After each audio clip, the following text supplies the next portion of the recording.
Hey guys, video blog number 14, I think. I gotta start remembering these. So I left off last time with, talking about, Brian and I breaking up, and then Adam and swooping in, coming in and swooping in. So, where was I gonna go after that? I had a plan and then I just forgot it.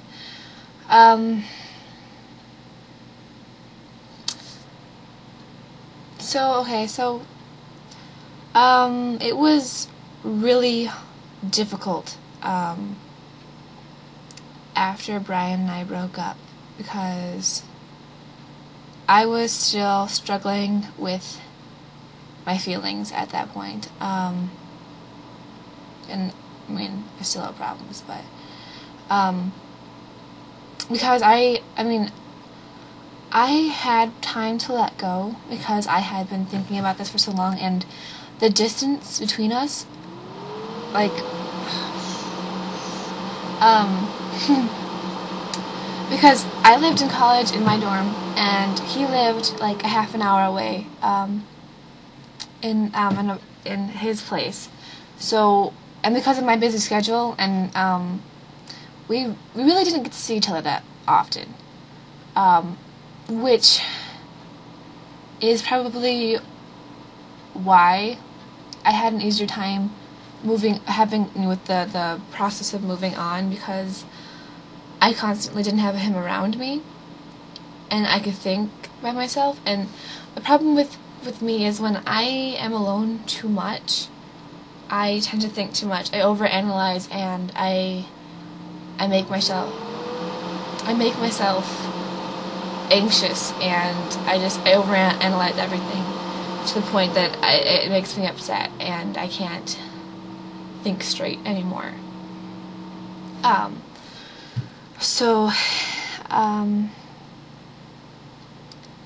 That process of me trying to move on, and him being really upset because he had been blindsided, because he saw nothing wrong. He thought everything was perfect and everything was going to go according to plan, because we had our entire lives planned out, like everything planned out, to the point where we had actually I wish he wouldn't do that. When he had his family reunion, I guess, we had asked his aunt if she would allow us to have her son as one of our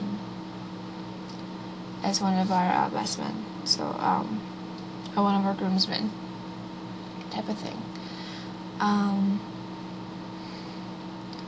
So, you know, he was really upset, because he thought everything was for sure. He thought that this was it, this was the end, and we were going to go to the next step with our lives, and all of a sudden I break up with him.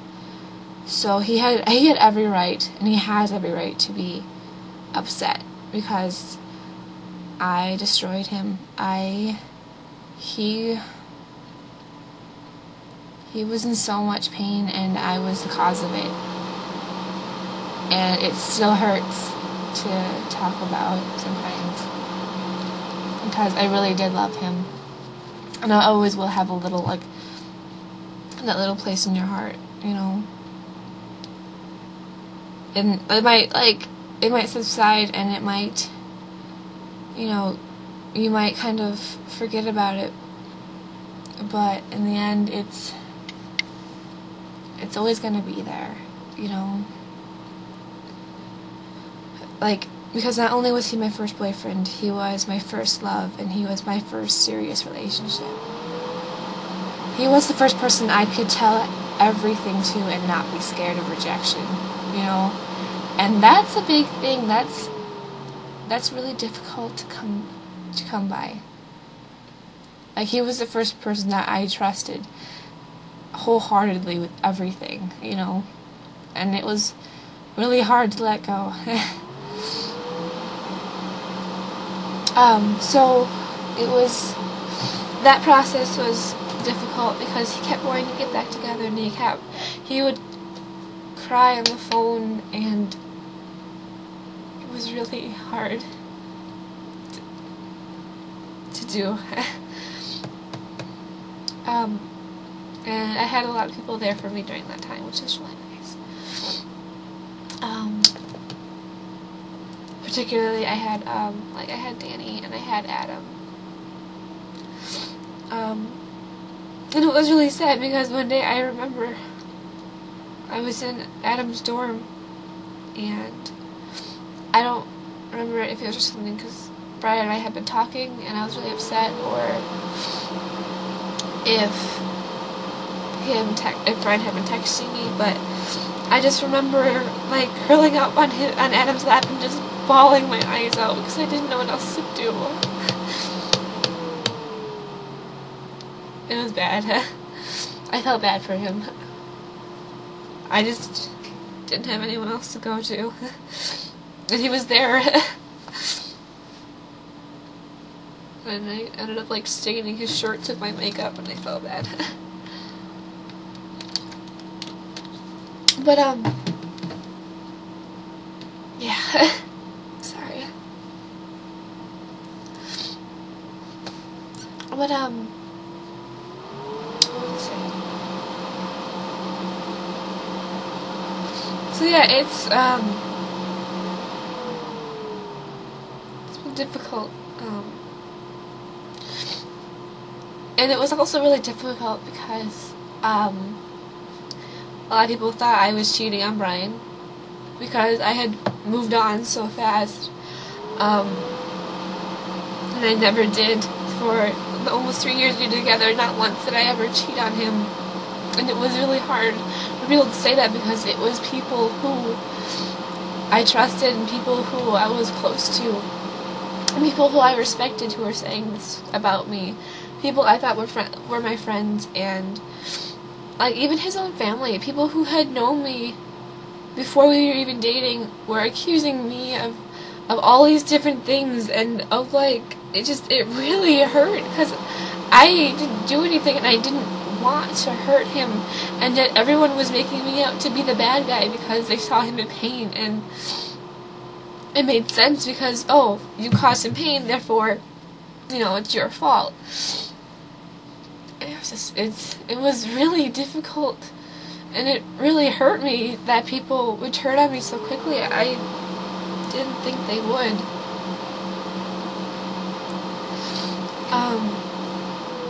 And finally I had enough of it, and I'm like, because they're doing that shit on Facebook. On Facebook. One of them is a mother. Like, are you fucking kidding me? Grow up. So finally, like, I just really calmly, really plainly stated that I had reasons for doing it, that I never wanted to hurt anybody. My camera is freaking out. There you go. That I had obviously I have my good reasons, like I said.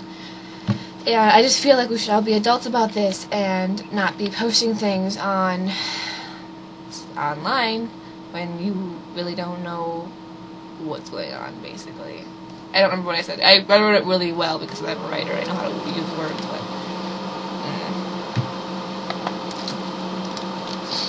why are you so angry, computer? I had more things to talk about, I swear.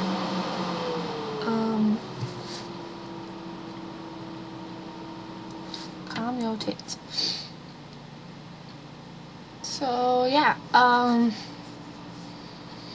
and, of course, Adam had liked me the whole time. He had liked me from the instant we met. So me crying on his shoulder, you know, I mean, helped his cause. Of course, I could have totally friend-zoned him during that time. Because, like, oh, you're the shoulder I cry on. Blah, blah. You know, but at the same time, it shows how much he really cared, because a lot of guys wouldn't let you literally cry on their shoulder. and that's what he wanted me to do. He literally was like, if you need someone, if you need anything, like if you need someone to cry, like someone there for you, you need to cry, this is literally the shoulder I want you to cry on, type of thing.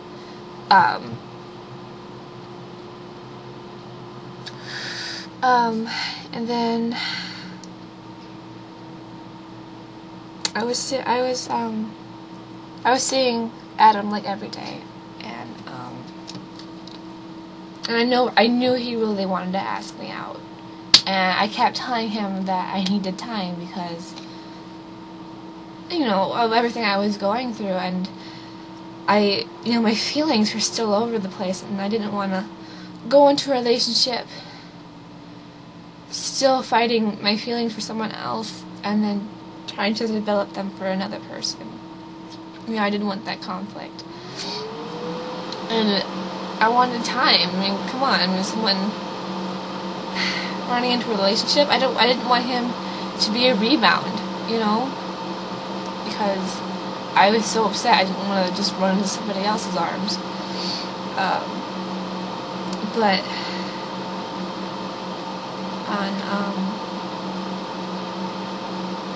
at about 11:45-ish p.m. on October 30th, he asked me out. And the way he did it was actually pretty cute. I had been busy all day, and I had a lot of stuff to do, and he really wanted me to come over, but I couldn't because I had been doing homework, like, all night. So finally he comes over, and he has this program called TeamViewer, where if you can connect your computer to someone else's, and you can literally take over them, like that computer, like you're controlling their mouse, and you can open up programs and stuff like that. And so he went on my computer, this computer, and gosh, I hope the video doesn't actually do this. It's awful. So he went on this computer. Calm down, honey. Why are you so upset? God. Okay. So he went on this. He TeamViewered it, and then he pulled up Minecraft. Yeah. Of course. And he had built a house for us. It was our little house.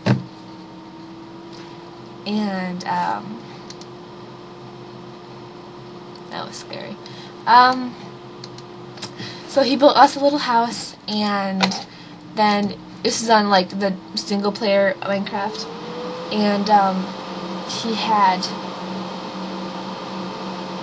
in his backyard, like he showed me around the house, he shows me all the different things that he's built, and then he goes on the roof and he's showing me the yard, and then he sits on the roof and he has oh, I'm gonna get this wrong.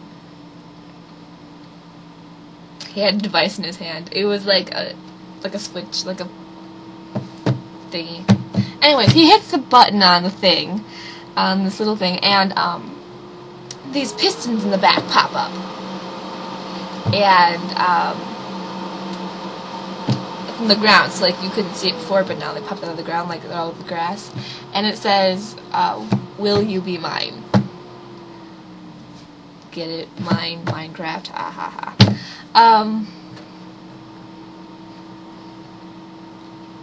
Okay, sorry, this thing's really choppy. Probably because my computer's so angry. So yeah, will you be mine? I'm like, oh my gosh, just go home. Just go home. So, yeah, I couldn't just say no, so of course I said yes. So, we've been going out since then, and today is the 20th, so our 4 months will be, well, if February had 30 days, it would be then. So, Well, this is complicated because my last anniversary was on the 22nd, and every month has 22nd.